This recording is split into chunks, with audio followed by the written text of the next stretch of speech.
was your life like before this epiphany?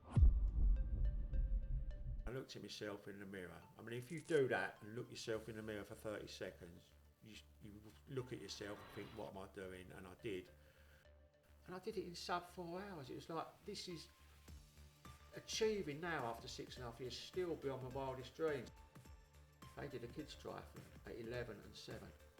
They never would have done that. I never set out to be the lighthouse, you know.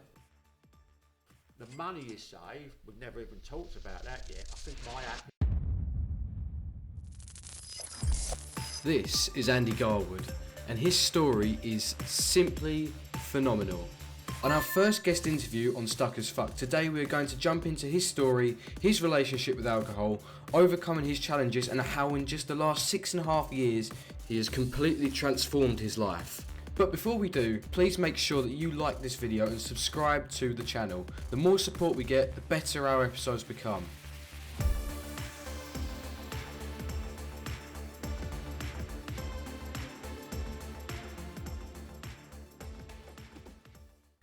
Welcome everyone to the latest episode of Stuck as Fuck, where we've got a guest interview today. My guest today is Andy Garwood. Andy is a father of 4 boys, 59 years old I believe now. I am 59, yeah. Yeah. And you are owner of a building company, and a life coach now, and what we're going to talk about has actually been your journey with alcohol. Yeah, absolutely. Over the last, lifetime I suppose, really. It has, yeah. I mean, like most of us started at school. Yeah, right. Moved on from then. So, yeah, I'm a life stroke sobriety coach for about the last 3 years. But I removed alcohol from my life. I had this epiphany at 52 years old.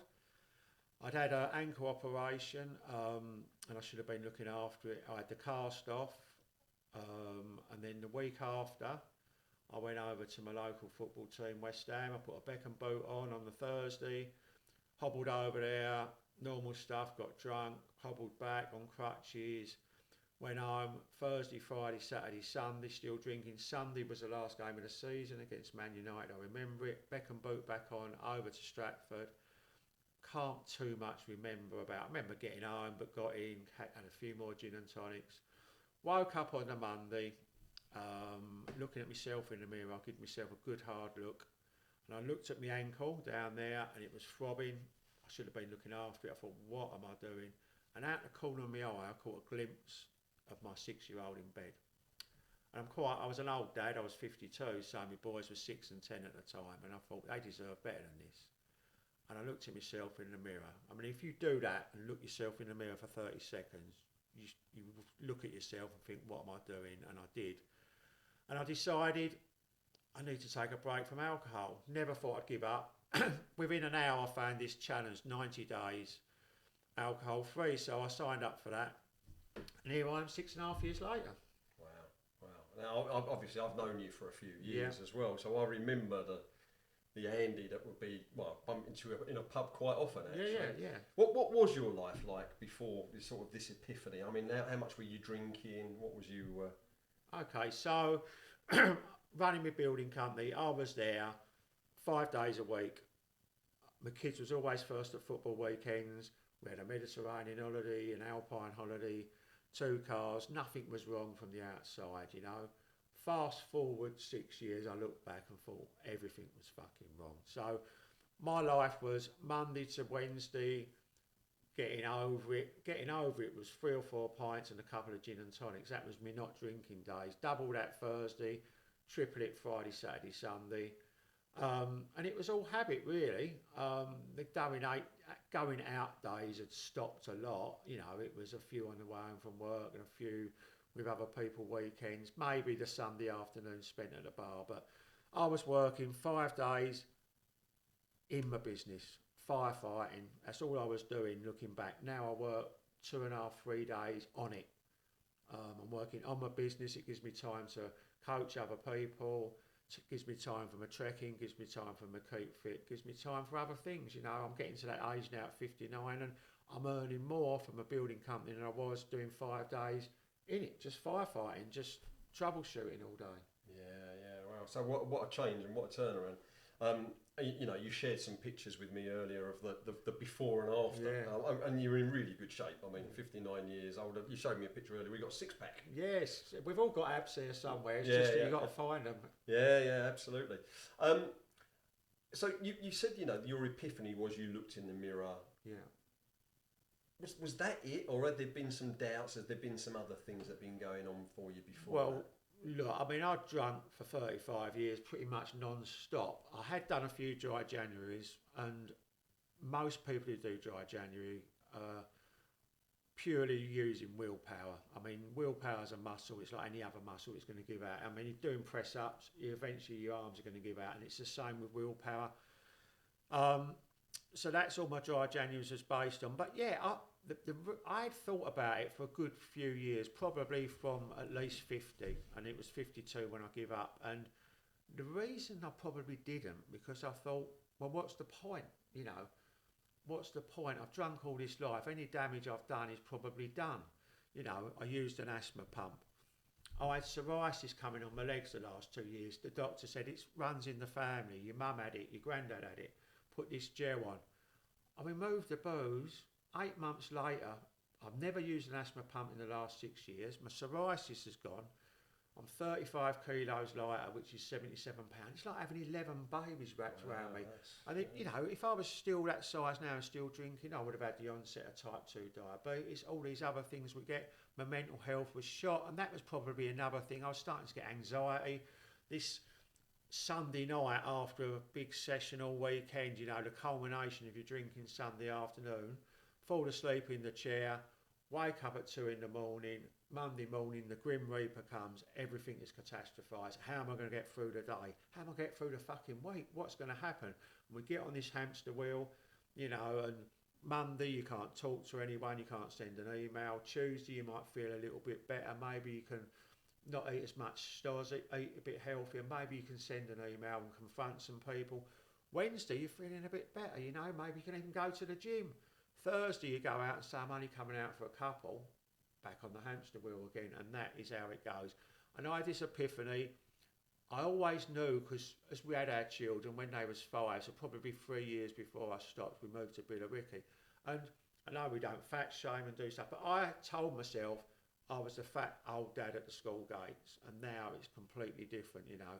But that's what I told myself. I hated myself. I didn't like, you know, we've all got to learn self-love and self-compassion before we can love someone else. I've realised a lot of these things now, and when I go back, now I'm outside the jar looking in, I realise I actually hated myself. I didn't like myself, you know, and that was me. Do you think that was the alcohol was to sort of like, so you could, I don't know, hide from that fact that you didn't like yourself? Yeah, that's and we find with most people I coach, it comes down to, especially drinking at home, you know, there's people going to say I binge drink twice a week because I go out partying, but the majority of people, you know, and numbing something out. There's so much of these ladies that I coach now with this mummy wine culture, you know, gin o'clock, wine o'clock, and it's the same with the booze and the bag with the blokes. It's exactly the same. You're numbing something out, and that's the pain of something. It's not loving yourself, and we've got to learn self-love. You know, we've got to learn, you know, to do things for ourselves. Yeah.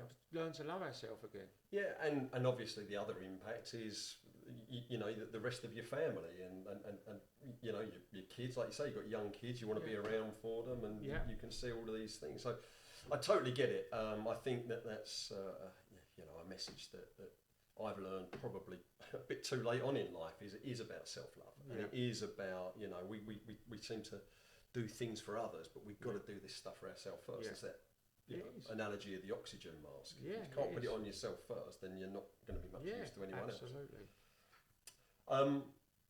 You know, I drink. I'm not a heavy drinker, but I do have the occasional binge. I do dry January. I've done that every year for the last few years. I don't actually find it particularly difficult, but I always feel great for it. And then the excuses come, like, oh, you know, it's such and such's birthday. That means you've got to, you know. So although I pretty much commit right to the end of January, and sometimes I go beyond that, there's usually something there that you're going, okay, well, I'm going to do it until, you know, and there's this expectation that because there's an event coming on that you should have a drink. Yeah. And I know for me that when I do have that first drink, I only need one or two, and I feel quite pissed. Yeah. And B, I get a horrendous hangover after, which sort of tells me just how bad this stuff is for you. Yeah. When you know, if you've had a 5-6 week period without drinking, and then you have a couple, you can really notice the impact on your body. Now, you have you not touched the drop for 6 years? No, 6.5 years. I've not touched the drop. I literally stopped on that Monday. I went from a 7-day-a-week drinker to nothing. And, you know, if people come to me and say, look, I'll get up in the morning and I reach for a wine, I'm putting wine on my cornflakes and my Weetabix, there's a problem. We can't, they need counselling, they need to detox properly. But everyone I coach, 7-day-a-week drinkers or not, we're still what we call grey area drinkers. We're functioning alcoholics. You know, I built up a building company to 3 million turnover without any help from anyone. I run 40 guys. I run with kids everywhere, you know.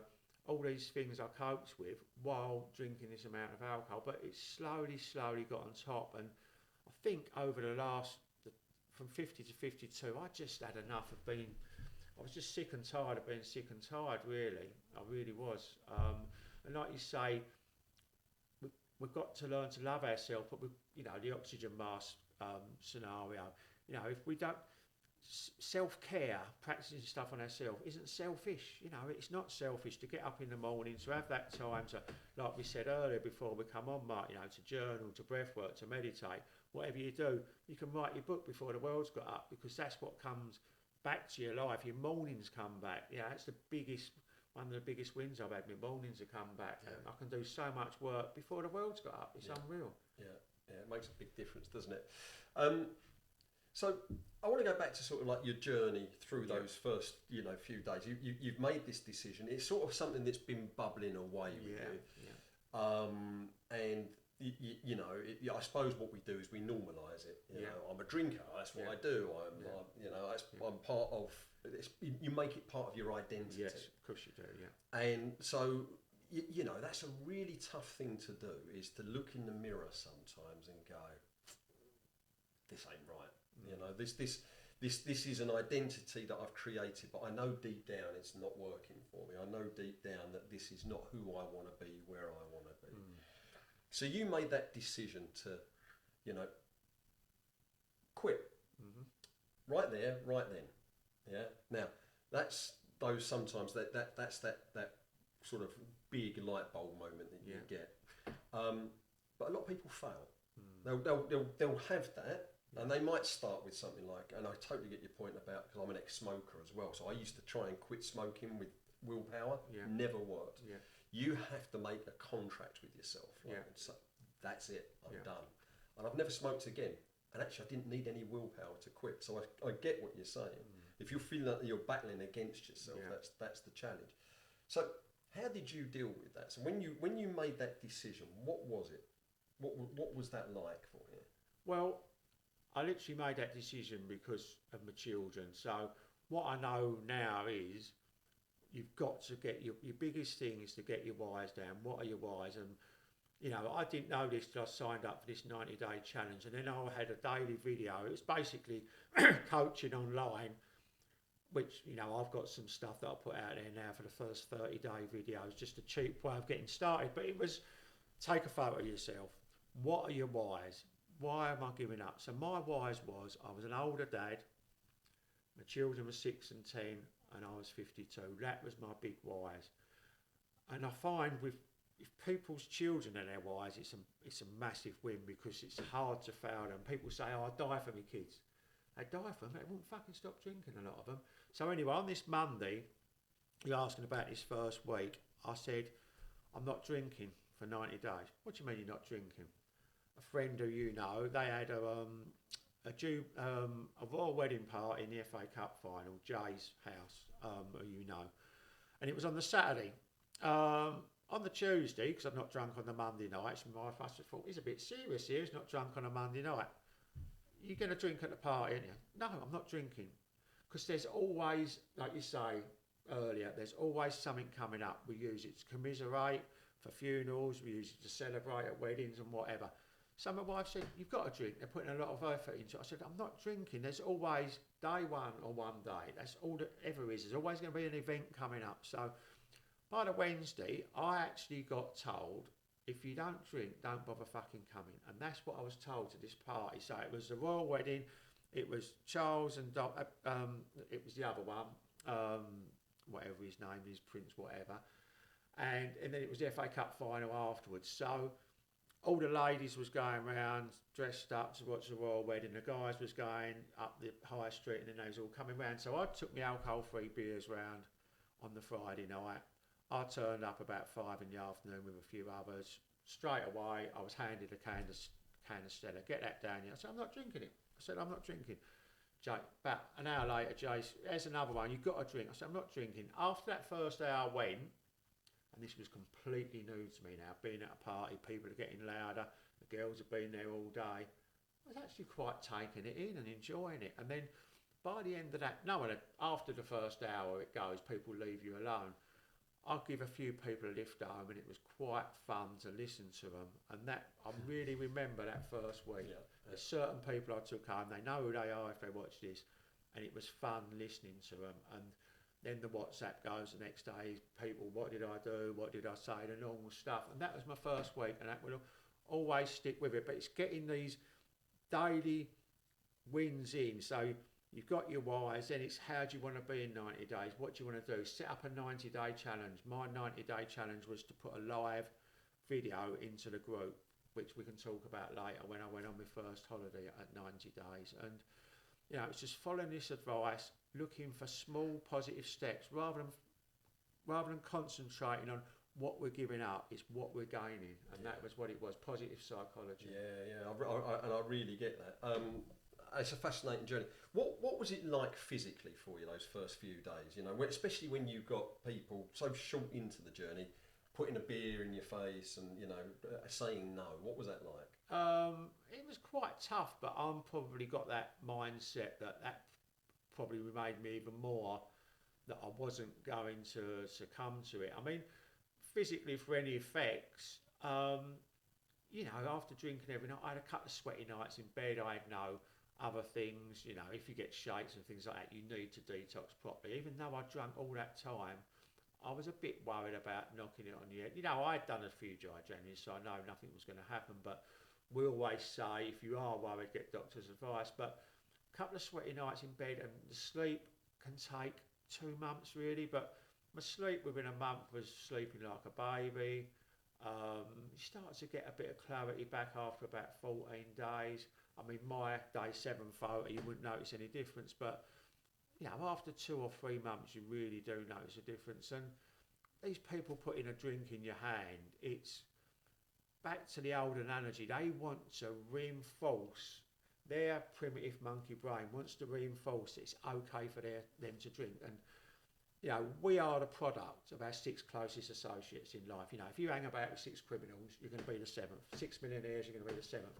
I sat at the end of the bar at Club Kingswood, 7 or 8 guys, played squash, all drunk heavily, and we've all got a ringleader there, and someone who owns court. And I decided to step outside of that group.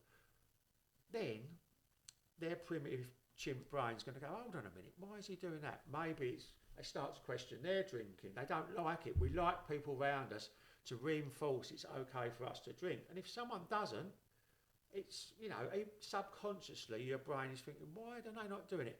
And then this group I'm talking about at Club Kingswood, someone else stepped outside after I'd done a year. A guy called Barry, he's now about 5 years. And then it gets a bit more uncomfortable. There's 2 of them there. People are saying to me, oh, you've lost, a lot of weight now, 3.5 stone in the first year. And let me tell you, that group of people, no one said it in the group with the power of all being there, but 3 of them individually have come up to me in that second year and gone, do you know what, guys? I take my hat off to what you've done. You look amazing. Don't ever go back to drinking, will you? They wouldn't say that with a peer pressure together, but on their own, 3 separate people, really wished I could do it. Anyone can do it, and you might need help of coaching like you coach, and whatever it is, you've got it in you to do it. Yeah, yeah. I've got my own views on this, but I'm going to ask you, why don't people, because look, we can have a glass of wine every now and then, and that's okay. Yeah. We were talking a little bit earlier about having an off button. I know people that don't have an off button, and they'll drink and drink and drink, and then carnage will happen, and then the next morning it's I know I'm really sorry, but I was drunk, like it's some sort of a valid excuse. Yeah. And I totally get your association thing as well. You are going to be the product of your environment. So if you're hanging around with people that drink heavily, chances are you're going to drink heavily. Yeah. So bucking the trend was quite a brave thing. And I suppose a lot of it's FOMO, that fear of missing out and, not being part of something. Yeah. What is it, do you think, is the number one reason why people won't quit? Even though they might have had that experience that you've had, they look and they'll go, I can't really carry on like this. But what is it, do you think? Well, it's probably because, at the time, they're not ready to do it. I mean, when you're ready, you will, people come to me, they might have tried on their own perhaps, and then they need some help and some guidance and some accountability. But the reason they won't is because of all these barriers they put in the way. Like you say, I won't be able to have a drink after golf anymore. I won't be able to do this. Look, there's every alcohol-free option out there. When I started, there was Beck's Blue and Heineken Zero. Now there's every single beer you can think of's got a zero option. Guinness is like the real Guinness. There's the wine. there's the gin. The drinks industry hasn't changed in the last 6 years for the sake of it. It's changed because it's had to. It's a multi-billion-pound industry, and it's had to change. The millennials aren't drinking, and it is the biggest growing wellness trend there is. It's okay to have a glass here and there. Yes, it is, but what does it really bring you? Alcohol is classed as a class 1 carcinogen. It's the same class as asbestos and tobacco. It is in that bracket, exactly in that bracket. And the World Health Organization has said 1 unit a week is safe. That's it. That was about 2023. Canada have reduced their limit.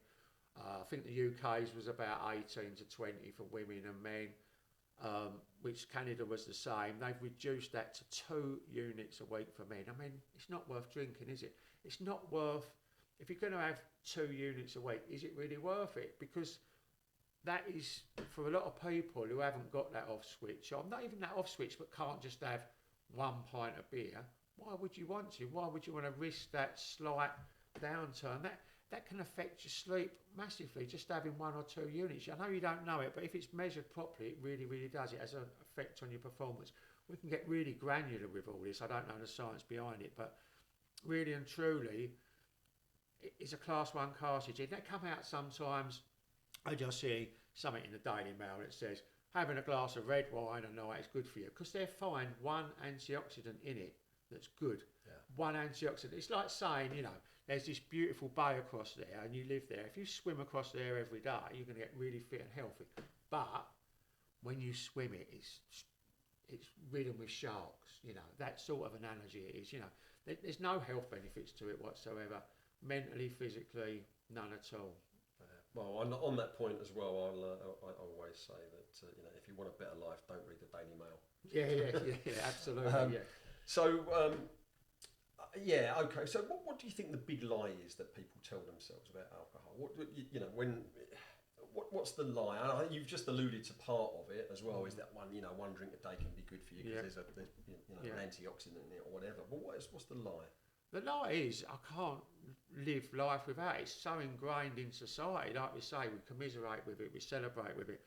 I'm going to lose friends. I can't go on this stag do. I can't go on this holiday. All these things, you don't look at the benefits that I'm going to lose. Maybe not 6, 7 stone like I have. Maybe not run marathons. Maybe not do these things. But you don't know what you can do until you do it. It's just still so ingrained in society. And unfortunately, the 40 plus age bracket now are the biggest drinkers in our society because it was so ingrained when we was young. We all drunk at school. The millennials now, my 26-year-old, hardly any of his group drink. They might go to a festival once in a blue moon and drink, but they're all into their bodies and their fitness. and we're finding the millennials are drinking massively less now. Yeah. It is a big growing wellness trend, and that's why people don't give up, because they think their life is going to stop. I know people now that if the doctor said, Mr. X, and I'm alluding to someone, if you can't drink anymore for the rest of your life, they would think their fucking life is finished. They would, because they don't know any different. I didn't know what I was going to do, and the biggest barrier you've got in all of this, I can coach people to the 9 pins, the biggest barrier is connection, and that is what people lose out on. They think they're going to lose out on with the pub, with friends, with whatever it is connection. And let me tell you now, in the last 6 years, I've made the best real friends of my life. I've travelled the world. I've climbed Mount Kilimanjaro. I've gone to every space camp, all these beautiful things. There's a group now, Sober Essex. I think it's got 500 people. There's sober groups everywhere, from coffee mornings to fitness days to walking to running. It is massive, and you just got to immerse yourself full on in it, and you will meet. I always say we're the most vulnerable, open people there is. I mean, I had a TikTok post that went viral, 3.2 million views. And there was people coming on there who was 20 years drug and alcohol free, 10 years, 30 years a guy from America. There was 100,000 comments on there, people supporting people and doing this. It actually went massive, and people are so passionate about it when they've done it, you know, that we're there to help everyone. I honestly say it's the best tribe in the world, you know, the alcohol-free tribe. I'm biased, I know, but my life now is completely changed. I treat my soberversary, as we call it, in May. It's my birthday. It's the real birthday. It's the day I found myself. Yeah, brilliant. I really like that. Very powerful. Yeah. You know, it's funny. I've got a very good friend of mine who now lives in Oman. Yeah. And you know, he's been out there for the best part of 2 years now. I went out to see him last year, and I said, you know, do you think you'll come back to the UK? He said categorically no. Yeah. He wants to stay there, and I said, what is it about the place apart from the fact it's sunny? There's pretty much zero crime there. Yeah. It's a very, very peaceful place. Yeah. It's you know, it's almost like the Switzerland of the Middle East, if you like. And he was explaining to me. He said, look, you can get a drink here. He said there are bars. He said usually filled with expats like myself. Yeah.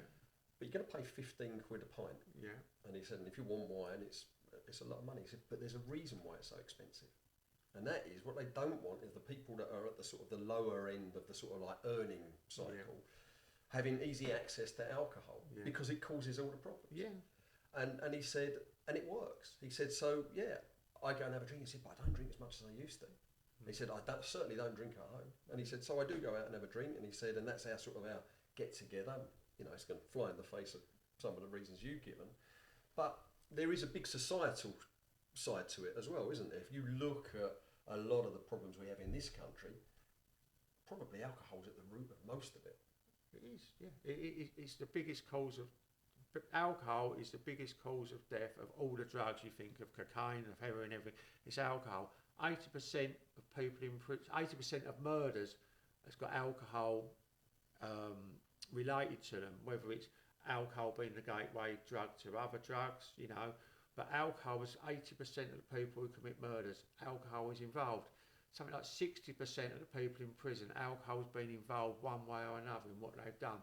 You know, and it would be a more peaceful place. People, you are not yourself, you know, you turn into this different animal, your inhibitions go, you know.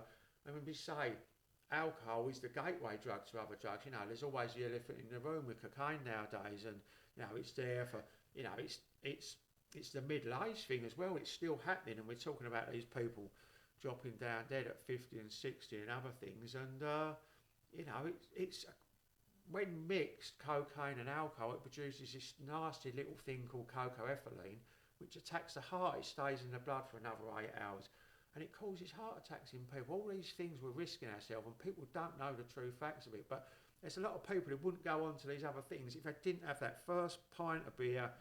Like I said, it happens on a Thursday. Go out, I'm only just about feeling all right.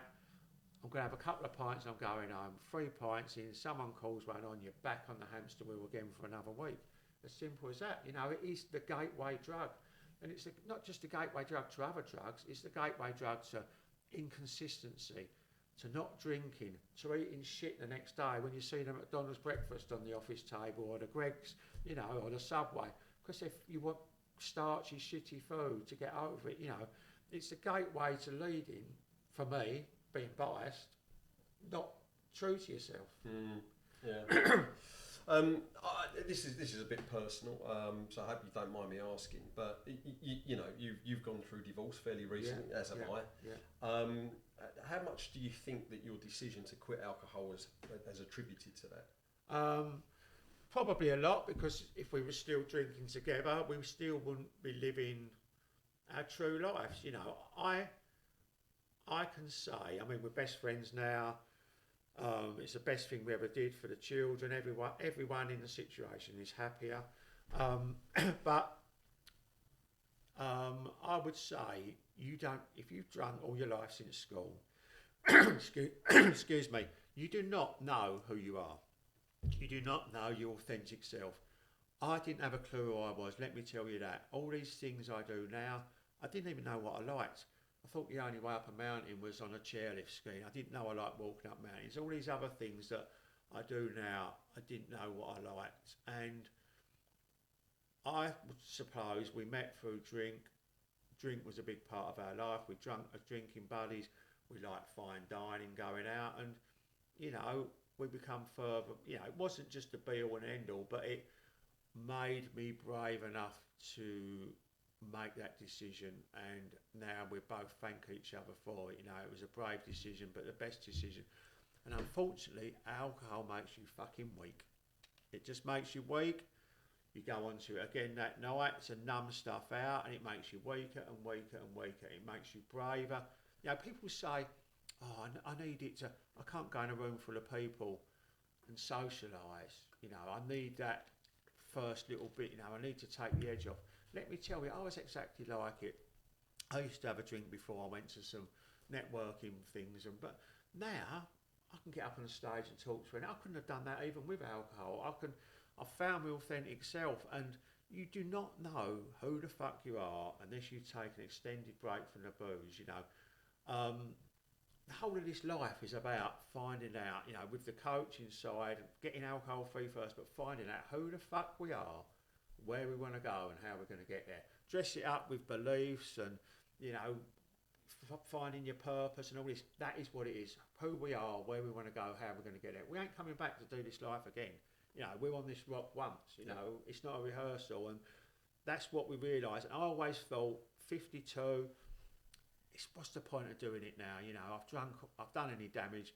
Let me tell you, it is reversible. Luckily enough, the liver is one of them organs that can replenish itself, And when you look at my before and afters, I can't believe, I never thought I'd get to this in life, and actually seeing the same thing in other people, hundreds of other people lose the amount of weight I've lost. It's just a beautiful thing to be able to give back and find out what my real meaning and purpose in life is. And I think by doing that, making the split with everything, and everything is better. There's not one thing that you can say is worse in life. Yeah, it's funny, isn't it? Because I suppose that's it. And I've thought a number of times about quitting alcohol for good. And like I say, I'm not a heavy drinker. I don't drink. I generally don't drink during the week. Might have a few at the weekend, but it's nothing too heavy. Might after a round of golf. But a bit like you, I sort of had something of an epiphany in my early 50s. And now I've dropped also quite a lot of weight. I think probably about 3 stone. Yeah. And I find it easy to keep it off now. Yeah. I do find that drinking is one of those things, like you say, then you crave the shit food after you've had a drink. I do fasting now. I do lots of meditation. I do lots of things that feed my soul. Yeah. And I am now more clear about who I am and my purpose in life than I've ever been. Yeah. But you can't do that while your mind is constantly clouded. No. And I think that is, I asked about the big lie. The big lie is, you put these things off. That's further down the line. It's not, it's today. Yeah. That making these big life-changing decisions are, like you say, it's either day one or one day. Your choice, always your choice. And I suppose what it is why I haven't quit in the past. Maybe it's because I convinced myself that I don't have a problem. But if you drink anyway, you do have a problem. Because I'm a bit like you're saying, you know, there'll be certain events that I think, oh, I'll be all right once I've had a drink. Yeah. I'll loosen up a little bit. But you can quickly go from that loosened up to making a prat of yourself by just, you know, your inhibitions go and you don't know what you're gonna say, and then you get that, oh god, what did I say last night? What's it called? What's the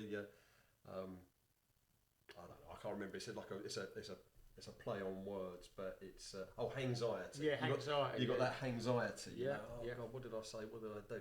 And that can be even after just a few beers. Doesn't even have to be like after a heavy amount. So, you know, I've been learning very much that there are better reasons for not drinking, and I think I'm at a position now where I could quit. I've been doing dry January, so I'm a few days into that. Don't miss it at all. Doesn't bother me. It is about though taking sometimes and looking at those things. You go, where's the pressures? These are the influences that are going to try and make it. And we convince ourselves that it's other people. Yeah. Whereas the battle's really just with ourselves. Yeah, it is. It's with your primitive chimp brain that wants that cheap dopamine hit. It will do anything to torture you. Go on, Mark. Tonight you can just have two. Start next week. It wants that cheap dopamine hit, and your chimp brain will torture you more than anyone else in the rest of your life. You know, when you're lying in bed in the morning, you don't want to go for that run. It's there. I want to stay warm. I want to stay safe. That's what it's there for. So eat that starchy city food. Eat it now. You know, you don't know when the next meal's coming from. When, you know, you might not eat for 2 days. That's all from your chimp brain. And having this cheap dopamine hit, which hits you for 20 minutes, and after that it's all downhill. That's all it wants. You know, there's some brilliant books out there which you explain it to people in Alcohol Explained by William Porter. You know, they feed the rats food or alcohol, and they will die of starvation because they will always go to the alcohol, you know. And that's how our monkey brain is wired. Obviously, we've got our new prefrontal cortex, our adult brain, which argues with it a lot slower. But, you know, we're always going to make that decision of going for the alcohol. And we do a lot of work. It's called the ambivalence seesaw. It's one of the first things I sit down with people to do, of the downsides of alcohol and the upsides. And there's only ever two things on the upsides, and that's to relax and socialise. And that is on the upside of the seesaw. Whatever other reasons they say, it comes under that, to relax and socialise. There is not another reason. And it's relaxing is numbing something out, socialising is the first 20 minutes. And after that, all of them are downhill. But if you remove what that stops you from doing is the exercise, the eating healthy, all these other things. There's 100 different things it stops you from doing. And that's the ambivalence of alcohol. It really is. You know, we've been sold a lie. Yeah. As simple as that. Yeah, I can only relate that to my own journey with smoking, for example. Yeah. Because it's like, well, you know, I need a fag to calm myself down. I need to smoke. I must have that first smoke of the day, really look forward to it. But when you quit, you go, actually, what am I missing? I'm not missing anything, you know. And you realise that, again, that's that big lie. Yeah. And so I totally get it. Although I think, you know, from everything you've explained and probably my own experience, that alcohol's a more addictive drug than tobacco. Oh, of course, it absolutely Nicotine's is. easy. You can stop like that. It's just a mindset. That's all it is. I mean, look, it's been a really interesting journey. You've accomplished some great feats. You've done, you know, all of these things that you probably wouldn't have done.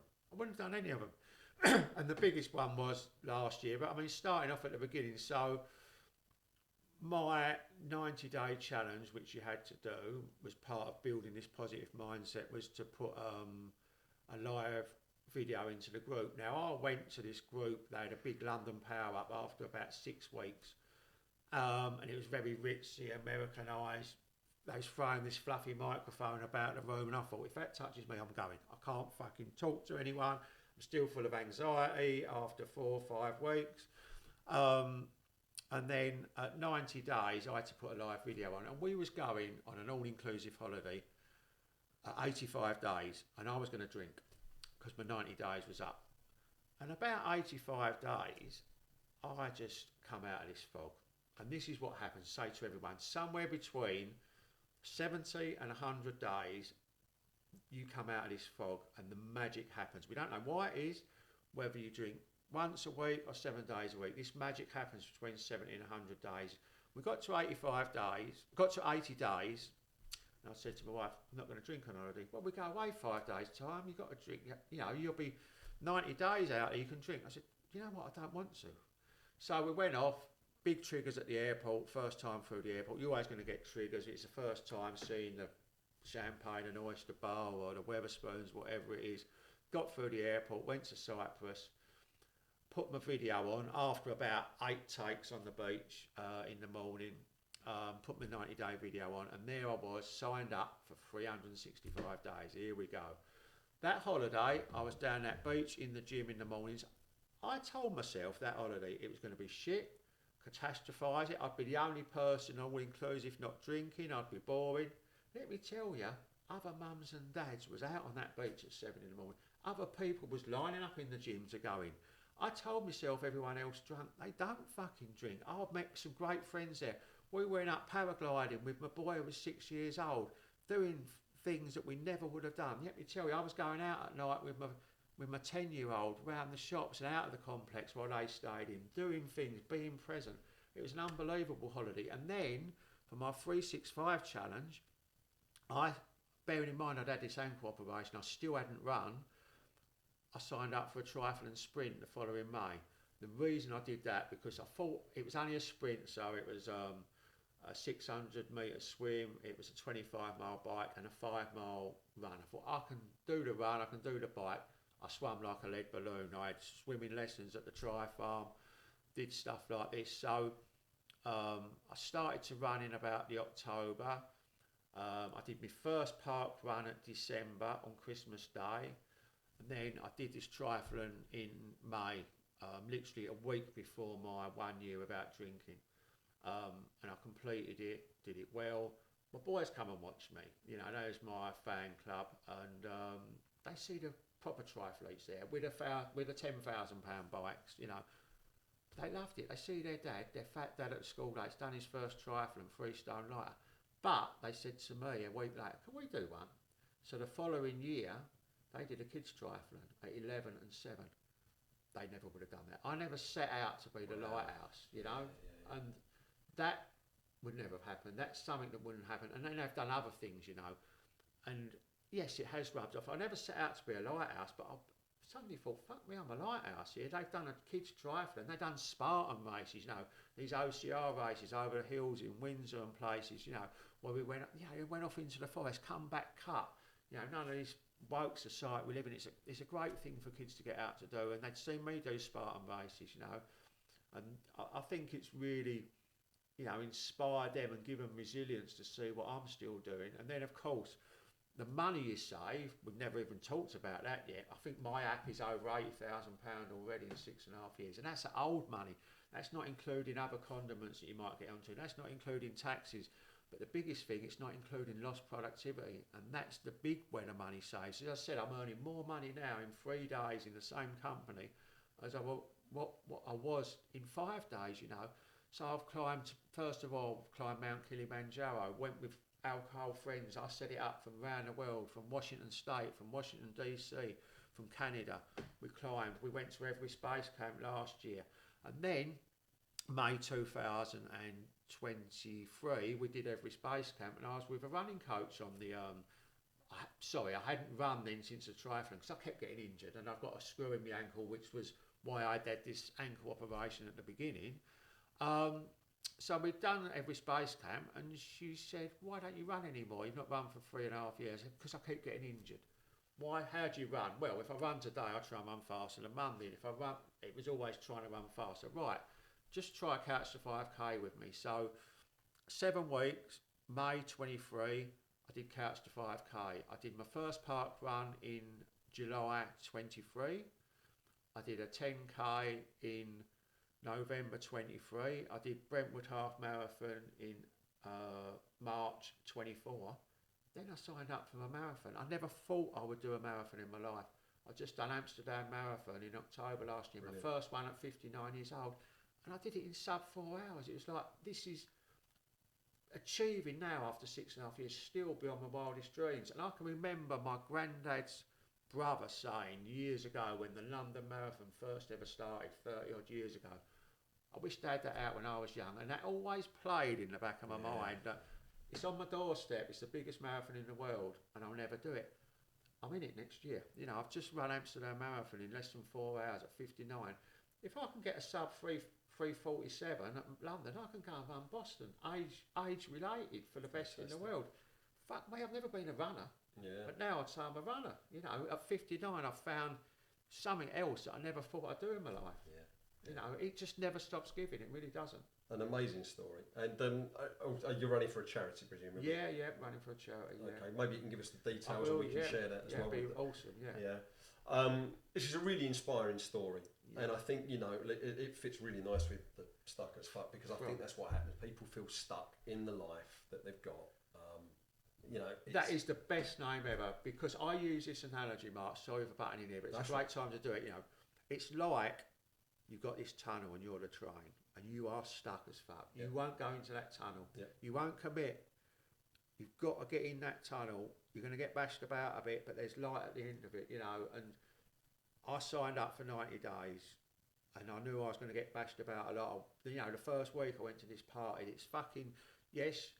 You get the sweaty night's sleep, you get the shit sleep, you get people trying to put beers in your hand, you feel an outcast, but you're stuck. And I've been stuck for 2 years because I thought, what was the point of doing it? If you're stuck, you've got to push yourself in, and that, you know, you couldn't think of a better name, because that is what people are. And going back, I was probably stuck for longer than 2 years. I was just stuck at that entrance, and I would never go in. Look, I mean, I've learned this as well, is that we go through life, and what we try and do is we have this illusion that we can keep ourselves comfortable, you know, and if I keep doing the same things, then I'll stay comfortable. Yeah. Life can change in a minute. I told you earlier that, you know, one of the big life changes for me, which sort of led to me getting divorced and making other, because I lost a friend that, you know, at 54 years old. He died in front of us at a family barbecue. I was just a couple of years younger than him, so I just looked and I thought, well, that could be me. That could be anyone. Your life can change just like that, you know. And everything that we do, we try and accumulate wealth. You can lose all of that in an instant. I know people that have lost everything, but actually, when you have that loss, that's when you start to find out who you really are, what you're made of. And you know, we also mentioned about Wim Hof, and one of the things I like about Wim Hof is, you know, he will say what you need to do in life is find the comfort in the discomfort. Yeah. And that is doing things like the ice baths and so on. And it's there's you know, I've done that, and people will say, "Why, you must be mad? Why would you do it?" Because we've got to test ourselves. Because we've got to do these things that are outside of the norm. Otherwise, we're not really living. We're just existing. Yeah. And I think what I've got from you from today, and you know, this is I'm going to finish dry January, and I think I'm going to go for the 90 days, and I'm not going to commit to a lifetime of it yet, because I think I've got to go through the you know. I never did, Mark. You just got to get. I say to anyone, if you can't do 100 days in your adult life, then you're not giving yourself a chance. You're really not. And this currency thing, you know, the only currency we don't know what we've got the amount of is time. Yeah. Like we say, it could finish tomorrow. Yeah. And this comfort thing, you've got to get out your comfort zone and push through it. That's what I'm doing all the time. On summit night at Mount Kilimanjaro, to wake up in -15, you're at 16,000 feet, and you've got 5,000 feet to go at midnight, and you're at the bottom of the mountain spewing, not the bottom of the mountain, at high peak, looking at someone else, a girl from California, we're both puking, we're going to do this. 6 hours later. And that, then when I'm running down Chalkpool seafront at -3, and my first 10 miler training for a marathon, when the monkey brain says you've got to stop, you can't do this, then you remember your last time you got out your comfort zone. It's not as bad as Kilimanjaro. And then you remember the last one. It's about, our bodies are made to do hard things, you know. We're made to walk uphill, do the fucking hard things, take the cold showers, because that's where, you know, having the cold showers, it's like, gives you the dopamine hit 5 times more than having a line of cocaine does. It's unbelievable. You don't need that false dopamine. Yeah, it's funny. You also mentioned about the breath work. I did a guided breath work session for the first time last year, And look, I've done drugs in the past, Yeah. but I tell you what, that was probably the biggest high I've ever done. And it was unbelievable. And the clarity of thought, and it's just amazing. I'm doing a retreat later this year, actually, but. Yeah. These are the sorts of things that you can go and experience. I think if you've got that clarity of mind and you're clear in your head, and you've eliminated all of this toxic stuff from your body, the experience is just going to be so much more amplified as a result of it. Yeah, it really is. Yeah. Look, I'm conscious of time. I know football matches and things like that are going on today, or not being cancelled, but. Look, I suppose really what would be really helpful as well is if there's anyone that's watching this that's perhaps questioning their relationship with alcohol and saying, well, I couldn't do that because. Hopefully you've covered quite a lot of the reasons why you can. But what could they come and talk to you? What would be the way to do that? Yeah, I mean, with anyone, they can reach out, do a free 20-minute Zoom chemistry call, whatever you want to call it, discovery call. You can follow me on Instagram at life_beyond_booze. I've got a Facebook group, Life Beyond Booze, which is for people sober curious, or there's people in there 10 years sober. Same tag handle on Facebook, same on TikTok. I don't go on too much, Life Beyond Booze as well. But, I'm more active on Instagram, life_beyond_booze. My website is andygarwood.com. I've got a Boot the Booze, which is a quick 20 quid challenge. It's 30 days of videos, exactly what I had. It started me off, I've done it with my take on it. 30 days of videos, you'll get one every morning. Put these little positive steps in every day. Focus on what you're gaining and not what you're giving up. For 20 quid, it's a no-brainer, Boot the Booze. But yeah, just certainly reach out to me on any of them socials. I'd be happy to have a 15-20 minute chat with anyone. And don't be stuck as fuck, because if you're thinking about it, if you can't do it once in your life, I think, and get to 100, some people don't want to. I'm not here to preach to people that enjoy drinking. There will be people that drink all the way through their life. We've all got this magic granny who lived to 100 and smoked 20 Capstan a day and a bottle of whiskey every day. By and large, it's going to impact your life. It might not add, it's going to add years to your life, but most of all, it's going to add life to your years. It's going to be able to do this stuff. You mentioned the financial side of it as well. I mean, what is it, £6 a pint now, £7 in the city, whatever. Yeah, it's a no-brainer. What the coaching you'll pay for with me, one-to-one coaching is the best you'll get. You'll save that in what not just what you drink, but what you're going to gain in productivity. It's just, I can't tell people enough. If you're thinking about it, do it. If you're not thinking about it, fine, you're happy with your life. But if you're thinking about it, do it on your terms. Don't be told by the doctor you've got to stop, or by someone else, if you don't stop drinking, I'm going to divorce you, or if you're going to do this, do it on your own terms. Give 100 days a go. And let me tell you, if you do 100 days, I don't know anyone yet with me who's gone back and said I prefer the alcohol-free life. Yeah. No, well, I know a few people that have quit drinking, and it's been a good amount of time, and they'll all tell me that they are much happier for it, and they'll all tell me they couldn't imagine themselves not drinking as well. But I think you've been the most inspirational person that I've spoken to that's been on this journey, and I love what you're doing. I think it's absolutely great. And so, listeners, you've heard it all here today. Get in touch with Andy if you're at that place and feeling stuck as fuck around your drinking habits and whatever else. I think that's it from us today. Brilliant. All right. Appreciate it, Andy. Thanks very much. Thanks very much. Cheers. Thanks for watching this episode of Stuck as Fuck. If you did enjoy the episode, please make sure you leave a like on the video, and also don't forget to subscribe to our channel. If you would like to see Andy's social media channels and his websites, all is available for you in the description of this video down below. Check out our first podcast, which is available on the screen now, where we talked about vulnerability.